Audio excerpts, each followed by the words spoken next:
ಎಲ್ಲರಿಗೂ ನಮಸ್ಕಾರಗಳು. ನನ್ನ ಹೆಸರು ಈಶ್ವರಿ ಬಸವರಾಜ್ ಕಡ್ಲೆನವರ್. ನಾನು ಸರ್ಕಾರಿ ಪ್ರೌಢಶಾಲೆ ಅರಳಿಕಟ್ಟಿಯಲ್ಲಿ 9ನೇ ತರಗತಿಯಲ್ಲಿ ಓದುತ್ತಿದ್ದೇನೆ.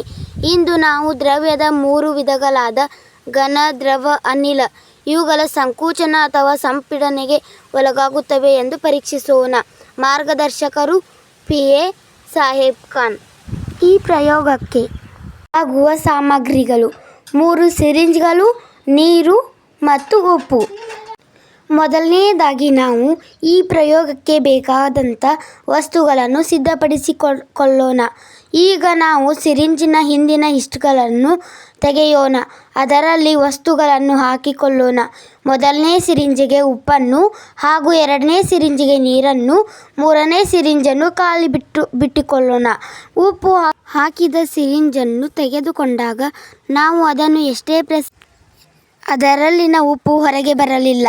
ಇದರಿಂದ ನಮಗೆ ತಿಳಿದು ಬರುತ್ತದೆ ಘನವಸ್ತುಗಳಲ್ಲಿ ಸಂಕುಚನೆ ಅತಿ ಕಡಿಮೆ ಇದೆ ಎಂದು.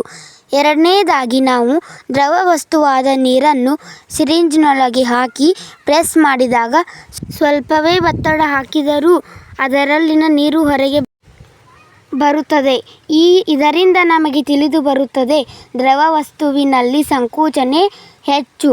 ಅನಿಲ ವಸ್ತುವಿನಲ್ಲಿ ಅಂದರೆ ಈ ಸಿರಿಂಜಿನಲ್ಲಿ ಏನೂ ಹಾಕಿರಲಿಲ್ಲ, ಆದರೆ ಇದನ್ನು ನಾವು ಪ್ರೆಸ್ ಮಾಡಿದಾಗ ಸ್ವಲ್ಪವೇ ಒತ್ತಡ ಹಾಕಿದರೂ ಕೂಡ ಅದು ಬಹು ಬೇಗನೆ ಹೊರಗೆ ಬಂತು. ಇದರಿಂದ ನಮಗೆ ತಿಳಿಯುತ್ತದೆ ಅನಿಲದಲ್ಲಿ ಸಂಕುಚನೆ ಅತಿ ಹೆಚ್ಚು ಎಂದು. ಈ ಪ್ರಯೋಗದಿಂದ ನಮಗೆ ಈ ರೀತಿಯಾಗಿ ನಮಗೆ ದ್ರವ್ಯದ 3 ವಿಧಗಳು ಹೇಗೆ ಸಂಕುಚಿತ ಹೊಂದಿವೆ ಎಂದು ತಿಳಿದು ಬರುತ್ತದೆ. ಧನ್ಯವಾದಗಳು.